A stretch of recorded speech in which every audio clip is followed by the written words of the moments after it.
ESPN's presentation of the Toyo Tires Nationals is brought to you by Powerade. Sport is what you make it. And by Toyo Tires. Toyo Tires is driven to perform. The peaceful Amish. And we're going to begin with Pro Stock Motorcycle, their finals. A rematch of last week's final round at Brainerd. So for Matt Smith, he has 4-1 career in final rounds over on gel.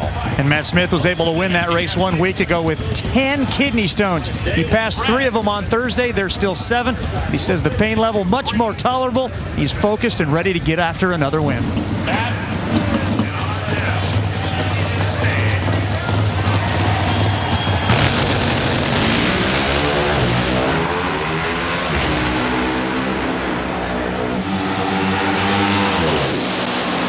Matt Smith with a 695, 188 miles an hour takes the win. Oh, it's unbelievable.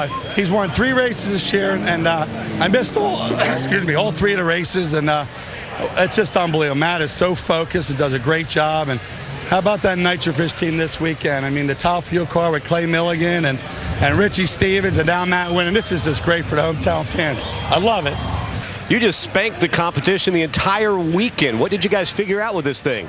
Well, you know, we brought a new motor in here with this new bike this week, and you know, it was fast all weekend, and we had problems yesterday with transmission, so we went back to Old Faithful. We ran at Brainerd, and that thing shifted all day long and got us a win, and been fast every round, low ET every round. And got to thank Kenny Koreski, Nitrofish, Mac Tools, Redline Oil, Mark Stockseth, my dad, everybody else. Y'all know who you are. Thank y'all. 2 Cagnazzi cars in this final round, Jeg and Dave Conley. Conley won here last year and then went on to win next 4 races on the tour. How about that Dave Conley, though? Missing the first 5 races when he didn't have a sponsor. Comes back in here, and we said, hey, guaranteed he was going to get in the top 10. He started out well and then kind of struggled. We were kind of thinking, is he going to make it? But, boy, Tommy Dave Conley, they've all hitting on all 8 cylinders again, and, boy, they look tough. But right now, Jeg Coffin, he has the lane choices. We look at Tommy looking at his driver. Jeg Coffin, 2 of the best drivers on the starting line right here. This could come down to who gets the advantage off of that starting line.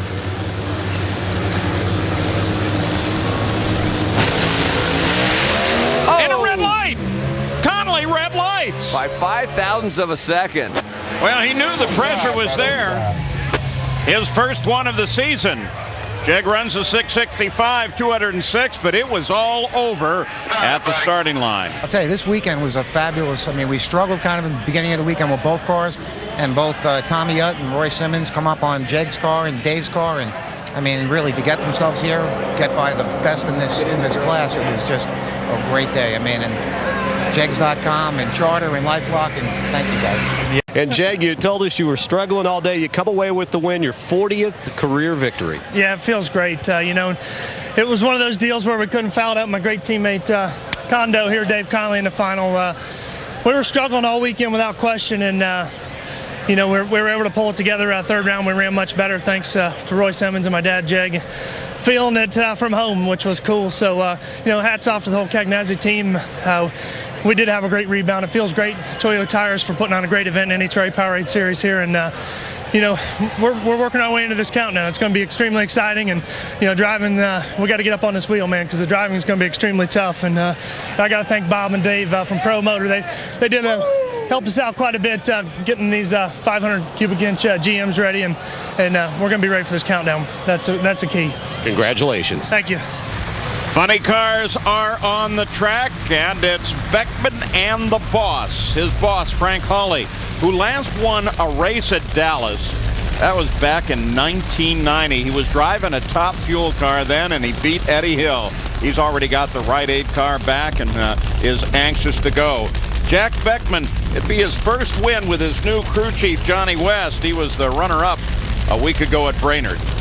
Yeah, and he lost in that final when he red lighted. So right now, Jack Beckman, hopefully he's not thinking about that. Hopefully he's just staying focused on doing his job. Frank Hawley, what can you say about him? Very versatile driver. That last win in 1990 was driving for Darrell Gwynn in a top fuel dragster, so he can get in anything, pretty much win.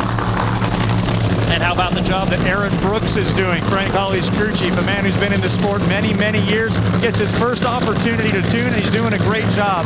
I asked him what the setup was for this race. He said the only thing he's changing, their car with Frank Hawley driving dropped the cylinder about 2 seconds in. He adjusted the timing, made it go up a little heavier to keep that hole from lighting, but he says they got a car that's been going A to B all day, and they expect it to do the same here once again. Well, there's Melanie Troxel. She is Frank Hawley's teammate. They're hoping that car gets down to a win. Jack Beckman's Don Schumacher Racing Team hoping for him. Oh, and Hawley goes up in smoke, and this one goes to Jack Beckman. Beckman, a 418, 291 miles an hour. Last one on this tour this year at Phoenix. He now has 2 this season. And what does this win mean specifically to you to be able to get Jack Beckman not only to the winner's circle, but locked into the countdown? Well, it's not just for Jack. It's for all the guys here. I mean, we've just been trying to bring continuity to the whole group. And everybody there, everybody at Schumacher's has been really behind us all. They've all helped us. So it's just it's a true group effort. With the spoils of victory, Jack Beckman, 5th career win, now tied with your boss, Don Schumacher. What do you think of that? Honey, I don't get to keep the girls, I swear to God. I love my wife, Jenna. How about this? My son, Jason's over at Grandma's house, Cindy, my wife's mom, and he knows Wally. He's 17 and a half months old, but he knows Wally. He was crying this morning. She's got a Wally up on her shelf from a divisional, so they let him take it down and play with it. That kid's going to get a Wally necklace. This is awesome. And I got to say, to Frank Hawley, to Lana, I know you're watching at home, your husband is a stud in funny cars. He is one of my heroes in drag racing. He is an amazing man. Just to get to race him in the final win, lose, or draw. I made a big mistake last weekend in the final red lit against Tony Pedregon. I'm glad I only had to wait a week to redeem myself. For Valvoline, Matco, Gates, for Mail Terminal Services, Karen, you couldn't be here. I love you. Thank you guys for sticking with me. And this is for all our crew guys. They deserve this. Johnny, love you guys. Thank you.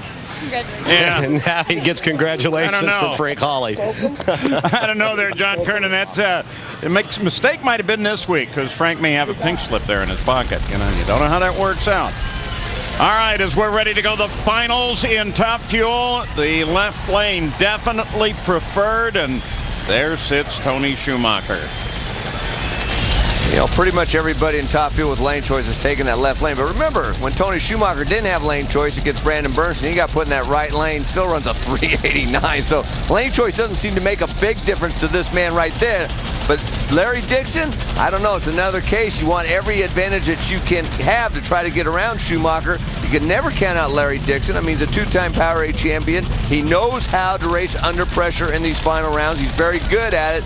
But the question is going to be, is he going to have the car? And Larry Dixon has never won here at the Grove. His owner, Snake, did in 1991.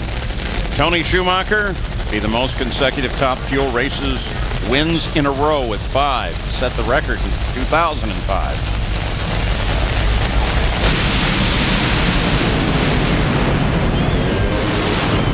Okay, there we go again. 384, 313 miles an hour. And Tony Schumacher has another win. And as you mentioned, Mike, just an awesome performance. Career win number 51, just one now behind Joe Amato for the most in Top Fuel. Can you guys be stopped? Or are you going to just win out the rest of the season, Tony? No question we can be stopped. I mean, we got a great race team. There's no doubt about it, but there's an awful lot of great teams out here. We got lucky. I mean, third round against Clay, and I don't know what Dixon ran there, but third round was close, close race, man. We're vulnerable every now and then, and they got to take advantage of it. But I got to thank God for that one, man. Got up this morning, went to church, felt real good all day, and a beautiful family at home, and the people that pay for this. Not only, I can't even say sponsors, because the U.S. Army, that's a team. That run there is Army strong right there. Soldiers everywhere. We got the hometown hero here. We got it gets better every day. And these soldiers, man, this is pumping them up, being part of something like this. And it feels great to be able to give something back to so many people that are giving to us. Obviously, Gates Belts, Madco Tools, Trijicon, Napa, all the people that have supported us just forever. We really appreciate it. Thank you, Tony. Thank you, guys.